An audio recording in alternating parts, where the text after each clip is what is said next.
Over the past several weeks, we've been talking about a very important subject, and that is the subject of baptism. And how that people out there in the world are very confused about its essentiality. So many believe that baptism is non-essential to one's salvation, even though we find in the Gospel of Mark, the 16th chapter and the 16th verse, that it is commanded. We also know in the second chapter of Acts that Peter brought that as a conclusion of what men and brethren must do. And then, of course, Ananias to Saul of Tarsus, as he had met Jesus on the road to Damascus, told him that he was to be baptized for the forgiveness of his sins. We also understand that baptism is one of the things that brings us to discipleship of Christ. Matthew 28, 19 through 20, Galatians 3 and verse 7. We've come to the understanding that baptism is immersion. It is not pouring, it is not sprinkling, but it is described in the New Testament as a total immersion. Other questions that are in the world that people have struggled with is such things as baptizing infants. And I don't know how many times I have had people come to me querying this action, for a better phrase. I remember right after I began preaching, a lady come to me and she was very perplexed. She had had a child, and the child did not live very long. Well, there was a group of individuals within the community in which she was associated, came to her, even though she was not faithful to their religious organization, and they told her that her baby had died and went to hell because of her. This woman was perplexed. Needless to say, she just didn't know what to do, because she believed, as did those individuals, that her baby had died in sin. Well, they also blamed her for the sin of this child. So I sat down with this lady and we looked at God's Word together to come to an understanding of what God had to say, not only about the child, but about her. And sadly, throughout the years in my ministry, I have run across this so many times, that those that believe and apply what we commonly call infant baptism have left families destroyed because of that which is not within the context of God's Word. I want us to look this morning at infant baptism as compared to what we find in the Scriptures. Now, last week we talked about how do we baptize someone. We talked about pouring. We talked about sprinkling as baptism. And that it was not that which was denoted within the context of the New Testament. Especially if we go back to the original Koine Greek language. It is immersion, and we talked about that. When we think about infant baptism, the common practice is to sprinkle a little water on a child or to pour or drench a little water on that infant child. Now I want you to think about this just a minute. How would a parents feel if they brought a child up here and someone immersed, baptized that child as noted in the New Testament? They would be furious. You're trying to drown my child. But that's what the Bible says about baptism. It is a misnomer, if you will, to think of what is actually manifest or done with these organizations when they are baptizing infants. Now I want us to think about what it takes for one to come to that point of baptism. In essence, what prerequisites are there to Bible baptism? Well, one of those is faith. You've got to have faith. In Acts chapter 8, verse 35, it says, "Then Philip opened his mouth and began from this scripture and preached to him Jesus." Now we're talking about the Ethiopian. So here was a man traveling down the road. Philip comes up to him and he preaches to him Jesus from where he was reading in the scripture.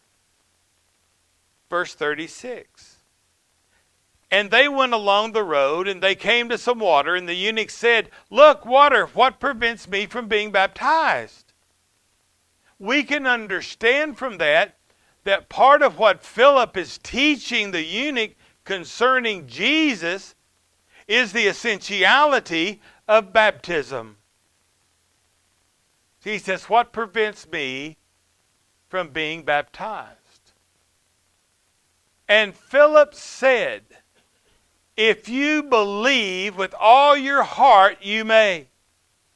And he answered and said, "I believe that Jesus Christ is the Son of God." Romans 10:17, "For faith comes by hearing, and hearing by the word of Christ." The word of Christ was preached to the Ethiopian. He understood it. He says, "Look, here's water. What prevents me from being baptized?" And Philip said, "If you believe," the word belief is the same in essence as faith. If you have faith in your heart, if you believe in your heart, you may. He said he did. Verse 38. "And he ordered the chariot to stop, and they both went down into the water, Philip as well as the eunuch, and he baptized him." Now, I understand that when our children were born, that they were intelligent. They knew several things. They knew how to manipulate their parents. They would cry, and if it was the right cry, they wanted something to eat. If they cried and it was the right cry, you knew that what they'd eat had already made it through. Now, if they were hurt or scared or something like that, they always had that cry. But I'm going to tell you one thing about our children. They could not conceive what the Ethiopian did. We could have sat there and we could have preached the gospel to those little bitty children, those precious babies, and they would not have understood. Because they have not matured, they have not grown enough in age to understand these kinds of things.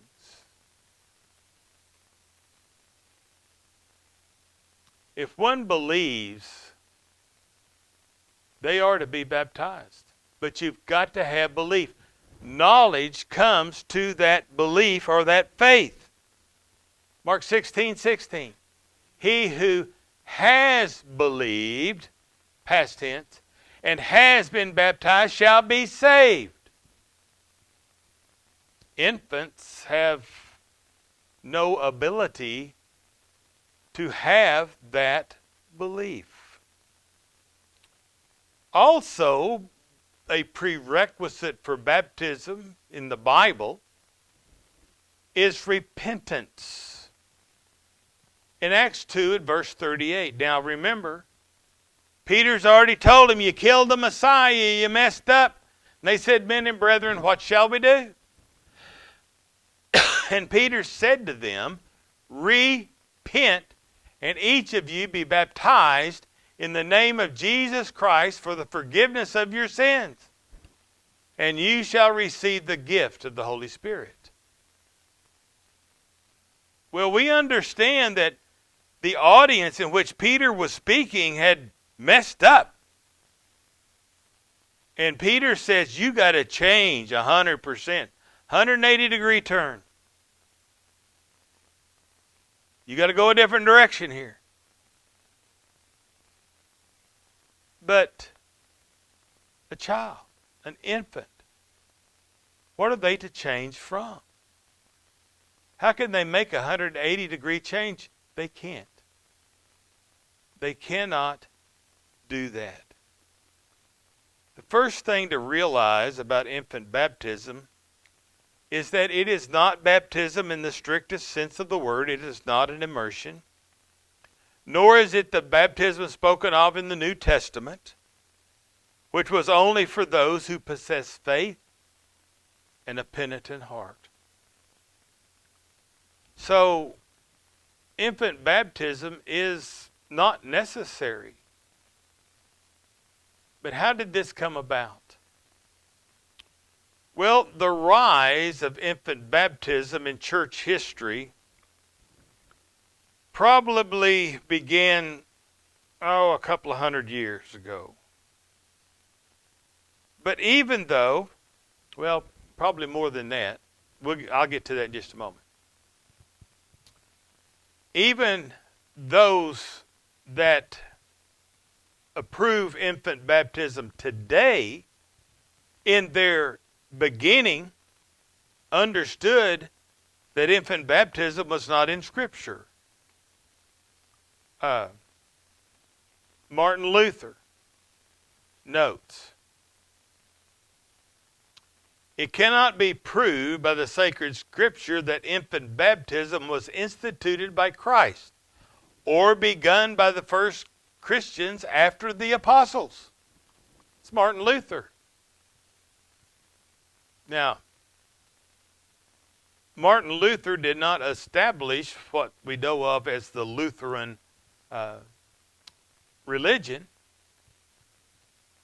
but yet he was coming out of a religion, Catholicism, that was baptizing infants. And this is what he had to say about it. Wasn't instituted by Jesus. Wasn't instituted by the apostles. We look down here at another one. Jacobi. It says infant baptism was established neither by Christ nor the apostles. In all places where we find the necessity of baptism notified, either in a dogmatic or historical point of view, it is evident that it was only meant for those who were capable of comprehending the word preached and of being converted to Christ by an act of their own will. And that's in Kiko's Encyclopedic of Biblical Literature. So, those individuals that are now adding to the Word of God by instituting this infant baptism, even those back in the beginning of their thinking, they understood it wasn't true. It is true then, when infant baptism really began, and the earliest mention of it was around 200 AD. So, long time after the first century. The practice began only after the doctrine of original sin had its beginning. And again, that's probably a little past the 200 AD. Now, this is when infant baptism became so popular, is with the idea of original sin. Now, one writing says the early theological development of the doctrine of original sin contributed to the importance of infant baptism. This idea came about with the assumption that babies are born in sin. They're born lost, these little infants.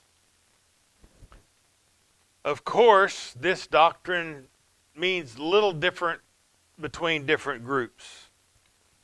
Some understand it to refer only to the inherited fallen nature of Adam, but not a personal guilt of his. In other words, not being guilty of what Adam did. But yet, many, if not most, have the common concept that includes the idea of inheriting the guilt of Adam's sin, as well as meaning that babies are born in sin and guilty of sin because of what Adam did. Now, I would suggest that it's this latter idea that practice infant baptism and people that hold on to this idea. Now, that's a very brief statement concerning original sin. There's a whole lot more to it that has been propagated from into the world. What does the Bible say? Well, God clearly said that he does not hold the guilt of the child for the sins of the father. Does not hold the child guilty of the sins of the father. All the way back to Exodus, not Exodus, Ezekiel 18, verse 18. It says, as for his father, because he practiced extortion, robbed his brother, and did what was not good among his people, behold, he will die for his iniquities. See everything the father did here? All these things. He's going to die for his iniquities. Verse 19. Yet you say, why should the son not bear the punishment for the father's iniquities? When the son has practiced justice and righteousness and has observed all my statutes and done them, he shall surely live. So God's saying, look, if the son is righteous, if he's doing what he's supposed to do, if he's practicing justice, he's going to be all right. Why burden him with the sins of the father who practiced extortion and robbery and all other kinds of things? Verse 20, Ezekiel chapter 18. The person who sins will die. The son will not, now listen, the son will not bear the punishment for the father's iniquity, nor will the father bear the punishment for the son's iniquity. The righteousness of the righteous will be upon himself, and the wicked of the wicked will be upon himself. We are guilty or non-guilty of our own lives. It's not up to anybody else. It's not passed on. It was not passed on from Adam. We have to meet the consequences for our own life and lifestyle. And that's not as infants. In the 7th chapter of the book of Romans, Paul describes a time in his life when he was alive before he became a sinner. Verse 7. What shall we say then? Is the law sin? May it never be. On the contrary, I would not have come to know sin except through the law. For I would not have known about coveting if the law had not said, you shall not covet. So he knew the law, but before he didn't. But yet the law was still there. Verse 8. But sin, taking opportunity through the commandment, produced in me coveting of every kind. For apart from the law, sin is dead. But I was once alive apart from the law, but when the commandment came, sin became alive and I died. And this commandment, which was to result in life, proved to result in death for me. For sin, taking an opportunity through the commandment, deceived me, and through it killed me. Well, there was a time that he was ignorant, didn't know the law. Now, how many little beautiful children have you known that knew all of God's Word? Them little bitty ones? Nope. They don't. And even children, as they are in their toddler years, really have a concept of sin, of God's law. Now, as they move into that toddler time, they need to be learning about those things, being introduced to those kind of things. But to have that concept, now, there becomes a time whenever people, young ones, there becomes a time when they understand the will of God. And then sin does come into their life. But like Paul, previous, wasn't there. In Hebrews chapter 8, beginning in verse 6, it talks about the nature of the new covenant. It says, but now he has ordained a more excellent ministry, by as much as he is also the mediator of a better covenant, which has been enacted on better promises. For if that first covenant had been faultless, there would have been no occasion sought for the second. For finding fault with them, he says, behold, days are coming, says the Lord, when I will effect a new covenant with the house of Israel and with the house of Judea. Not like the covenant which I made with their fathers on that day when I took them by the hand to lead them out of the land of Egypt. For they did not continue in my covenant, and I did not care for them, says the Lord. For this is the covenant that I will make with those in the house of Israel after those days, says the Lord. I will put my laws into their mind, and I will write them on their hearts, and I will be their God, and they shall be my people. And they shall not teach everyone his fellow citizen, and everyone his brother, saying, know the Lord, for all will know me from the least to the greatest of them. For I will be merciful to their iniquities, and I will remember their sin no more. When he said a new covenant, he made the first obsolete. But whatever has become obsolete and growing old is ready to disappear. The notable features of the new covenant is it will be brought forth for every person in the world, not just for a few. The old covenant, people entered into the old covenant, the Mosaical covenant, people of Israel, by birth, by virtue of birth. Males were circumcised on the 8th day. But under the new, it has to be because we make a choice to be part of it. And it's open to every person. When infant baptism is practiced, this distinctive feature of the new covenant is no longer present. Children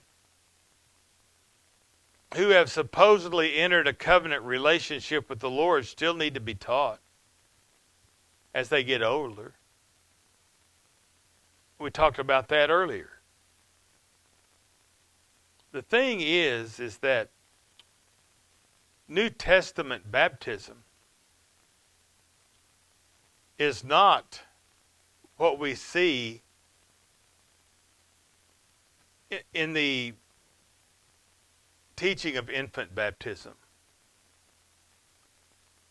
And there's so many other passages that we could look at this morning. You know, when Jesus called the little child up to him and he says, you ought to be like these little children.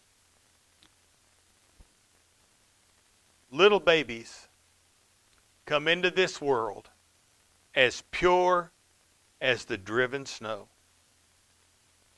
They have no sin. And those that propagate that theology, that ideology, need to really go back and look at God's truth, at God's Word. Not follow what people write down or what people say, but follow God's Word. And I encourage all of us that if you know someone, even our audience out there in the world, guys, if you know someone that needs to hear this lesson because they've been destroyed by false teaching, I encourage you to share it with them. Because not just once in the last 35 years have I dealt with this, but I've dealt with it multiple times. Lots of problems where those that promote this idea have destroyed people with that theology, and it's not true. Another question that I come up with along this same line is something that's really coming up today, even inside the church, and that's dedicating of children. I don't understand, what are we dedicating them to? When my children were born,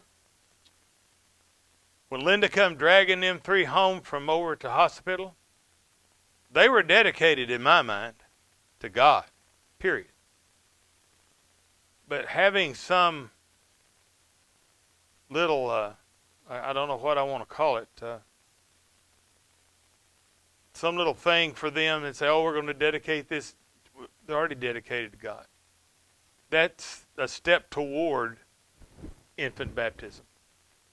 So we'll continue next Lord's Day and talk a little bit more about baptism.